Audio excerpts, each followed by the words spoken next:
to Independent Women's Forum, Hadley Heath Manning, Axios reporter Caitlin Owens. Caitlin, I really can't figure out the timing of Governor Romney's remarks here. After all, he was, entertaining becoming Secretary of State. He was passed over for that job by Rex Tillerson. So I don't know where he stands on this. Well, Neil, let's start with context, and then we can move on to the speculation phase of this. The context is, Romney's entering the Senate, but a lot of the chief critics of Trump that were in the Senate are leaving. Bob Corker's gone, Jeff Flake is gone, John McCain has passed away.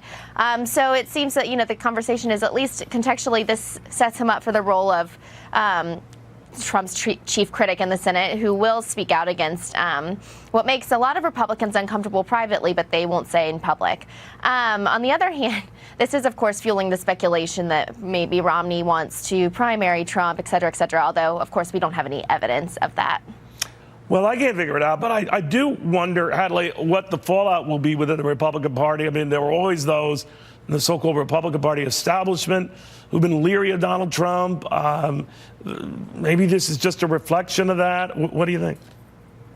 I think Trump's in a better position with those more traditional Republicans now than when he was running in 2016 as a political newcomer, when he had little to show for his policy positions. Now he's proven more or less that he's governing as a conservative president, someone who, for the most part, will have policies that line up with the establishment. GOP signing off on a tax overhaul, using his administration to do regulatory reform, and pulling the United States out of the Iran deal, out of the Clean Power Plan. These are policies where I think there's going to be a lot of excitement and approval among traditional Republicans, those that voted for Mitt Romney in 2012 and supported the president in 2016.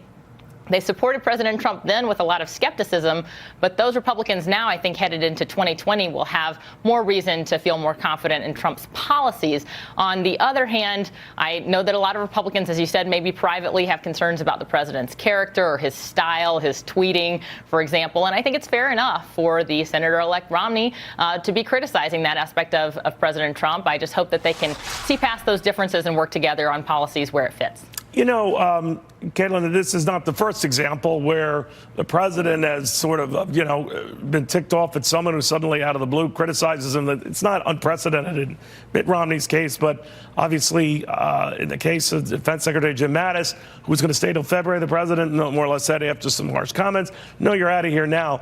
But the president seems to be shriveling up on friends, and I'm wondering if that is a risk, or he worries about that, or he figures he's going to be primaried, or maybe doesn't worry about that because incumbent presidents rarely are taken out that way. But what's your sense?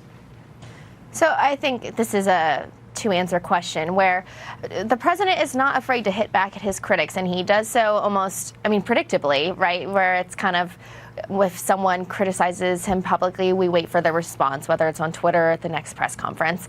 But on the other hand, he doesn't have much to worry about with his base. I think, as Hadley was saying, there's little that supports his original supporter, or that separates his original supporters from Trump. As we've seen time and again, they're willing to tolerate almost anything from him.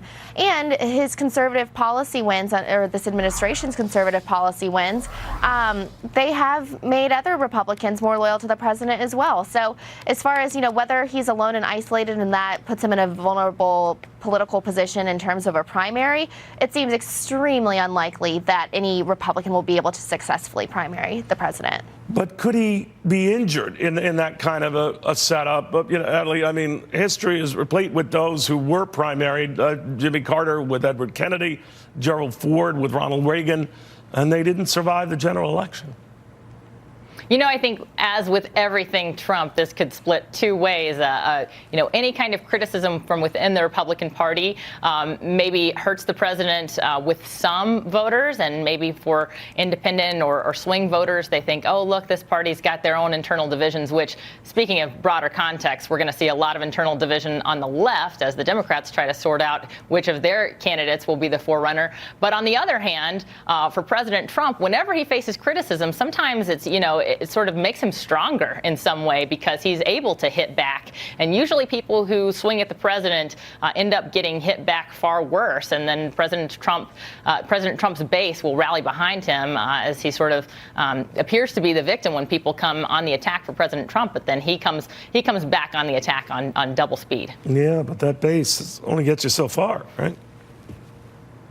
Well, sure, the base is a strong base for President Trump. I think so much in terms of 2020 is riding on exactly who that Democratic challenger will be, more so than whether the president faces any internal division in the Republican Party. I mean, the Democrats have some very important decisions to make here, not just in terms of the person that they want to paint as a contrast to President Trump, but what kind of policy solutions are they going to present when Americans really are looking at the last 2 years, many of us thinking, we're better off. And that's ultimately what any incumbent wants to use as his closing argument is, are you better off? And, barring any major national crisis, I think a lot of Americans are going to look and say, I am better off now. Last year's stock market, year aside, you look back 2 years and the fundamentals of our economy are stronger and Americans are feeling more optimistic. So those are things that the president certainly has going in his favor, regardless of any challenges, right or left. All right, ladies, thank you both very, very much.